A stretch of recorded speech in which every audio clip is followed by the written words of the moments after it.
It was autumn on the island of Sodor. Henry, Percy and Thomas were busy working in the yards. Bertie arrived. "Did you know the Fat Controller's leaving today?" "What?" said Percy. He was very confused. "He's lying," said Henry. "Of course the Fat Controller's not leaving today. He would have said." "It's true," said Bertie. "He is. Oh, got to go. No time to waste." And Bertie drove straight off. "Wait," said Thomas, but Bertie had already gone. "He's lying. You're so gullible, you two."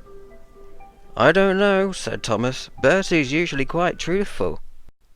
But that afternoon the engines were called back to the yards. They were all very confused. The Fat Controller was nowhere to be seen. Suddenly, his car pulled up next to Thomas. The engines felt a little uneasy. "You may have heard a rumour about me leaving Sodor today. And I'm afraid to say that rumour is actually true. Lady Hatt and myself have concluded we need a change of scene. We're moving to America later on. I must go." And then he left. So, later that day, the engine said hello to the new controller. Bertie was very cross. This new controller thinks he owns the road. He would not pay for his bus fare. And now, I'm giving him a free ride just to see you. It's not at all fair. He was rude to my driver and I have had a horrible day. I hope that he goes away. The engines were very scared, especially Henry. But they didn't know what to think. At last, the controller stepped out. "Oh," he said, as he sneered at the engines. "All steam engines, are we? What is this railway all about? So pathetic. Look at you. A small, stumpy traction engine. Didn't even know they ran on rails." Fergus was very cross, but he managed to stay calm despite his rude remarks. "Now let's get one thing straight, shall we?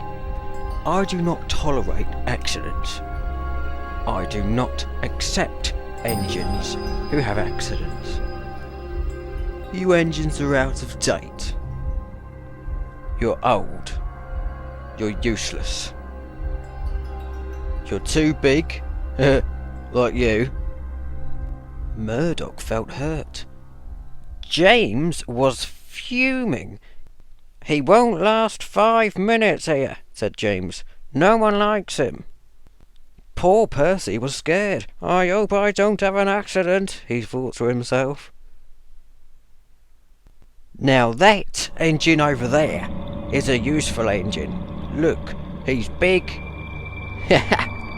You actually believe me, don't you? Of course he's not. He's a stinking steam engine. I do not like steam engines at all. And yet I'm surrounded by them. Now, what am I to do with all of you?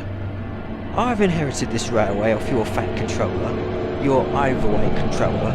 James was fuming. Now then, I expect you to work hard. Any slip-ups, you're straight to the scrapyard. Now take me home, you stupid bus." Bertie felt miserable. "Don't take him, Bertie, he doesn't deserve it," said James. "I wouldn't take him," said Bertie, "but my driver says he's really strict. If he doesn't obey him, then he may fire my driver." And what does that mean?" said Fergus.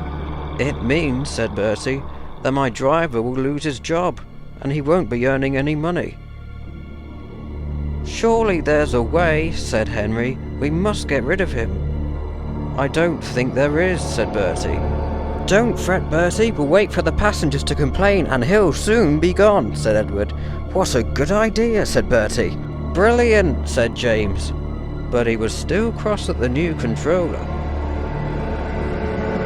Later that day, Henry was shunting trucks in the yards.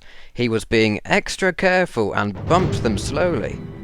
Scruffy, the leader of the trucks, started making his plan. The trucks started giggling. Just then the coupling snapped, and the trucks rolled away and came off the track. "Oh no," said Edward. "Henry, you've derailed the trucks." Worse still, Fergus had noticed Bertie coming towards the yards. He had the evil controller inside. "Oh no," cried Henry. "What am I to do now?" "Henry, look out," cried Thomas. "Somebody send him away." But Bertie hadn't realised about Henry's accident, and he was coming closer and closer to Henry. "What's this? Oh look, someone's had an accident. How typical of a steam engine. Well, you win some, you lose some. I suppose I've caught you green-tended, haven't I?" The trucks giggled at the evil controller's joke. Henry didn't find it funny. "Now then, tonight, Smelter's Yard. You'll be there, won't you? There's a good engine. Don't worry, you'll be changed into something a lot more useful to this railway. Some sort of diesel. Of course, cheaper to run, less harmful to the environment. I'll see you later." "I'm so sorry, Henry.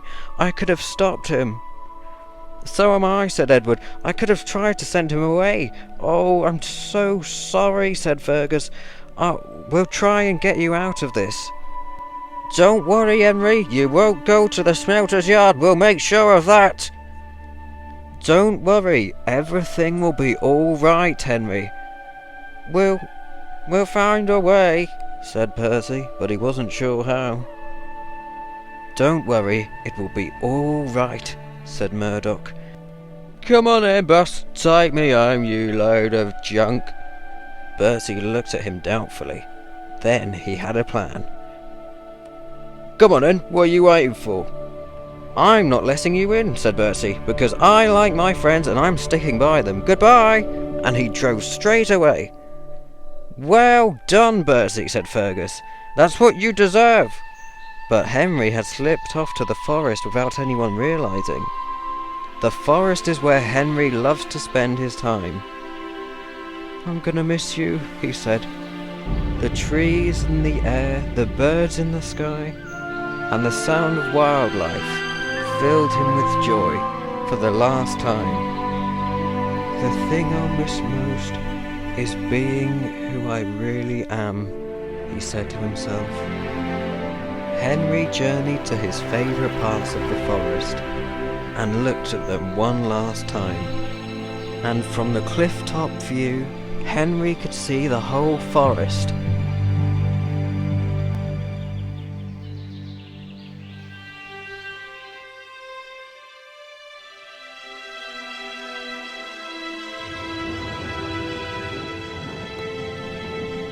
That night, Henry went to the scrapyard. Inside, Henry had lost hope.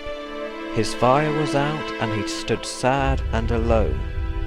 In any minute the claw would take Henry away from Sodor forever.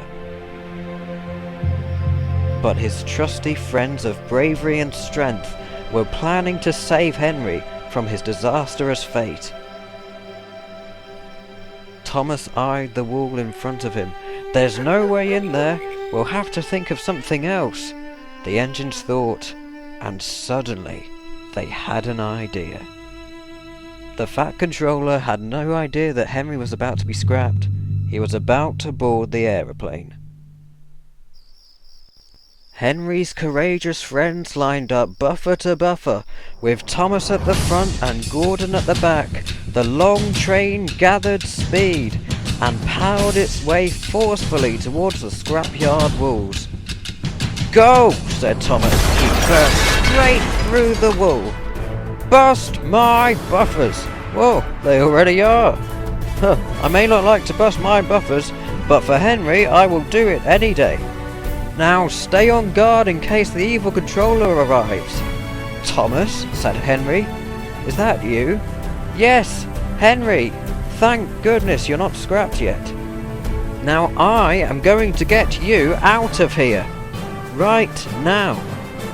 thank you, said Henry. I'm very happy you came. The light went on, and the grabber was coming down to grab Henry. Look out, Henry! I'll have to push you!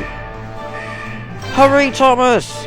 Thomas pushed Henry as hard as he could, and just missed the claw. But the evil controller was watching. He drove after them in his car. You're not getting away from me this time. Thomas puffed as fast as he could. Henry was helping Thomas to move, but the evil controller was gaining on them. Thomas puffed through a tunnel and onto the main line. Bertie saw the evil controller, and at once he swerved right in front of the car and diverted him into a power station. The engines were safe, but the evil controller's car was in pieces. Later that day at Tidmouth Sheds, the engines were talking about their day's adventure. What a close shave that was, said Thomas. I'm so happy we got away from him. Goodness knows where he is now. I'm just happy that I could be back at the sheds. Oh. Henry was too tired to talk. He fell asleep at once. Outside, a light was shining through onto the floor. Thomas saw it shine next to him. There's something moving outside. It's some sort of vehicle. Then the light moved round to the front of the shed. It shone through the window. Oh, cinders and ashes! Henry woke up at once. I think it's the evil controller. The engines were very scared. Suddenly, there was something moving outside, and it blocked off the light. Something had approached the shed door.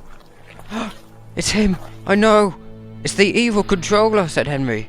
The engines waited as the door swung open. It was the fat controller. Hello, he said. I'm just coming here to say I'm not going anywhere, so, never fret. I'm here. But why did you want to move to America? Well, wife's decision. I find that owning the railway was the best place for me. The engines were delighted. They had their old controller back. Soon, all the engines were back to their old jobs. Percy was pulling the mail, and Gordon was pulling the express. All the engines were happy again, and of course, Thomas the Tank Engine was back on his branch line. He would often see Bertie there and thank him for his bravery. And Henry was back in his forest. I'm so glad to be back, he said. And Henry knew that whatever happened, he would always be safe on the Fat Controller's railway. And as for the evil controller, well, he survived the explosion but left two things behind. A ruined power station and a very battered van.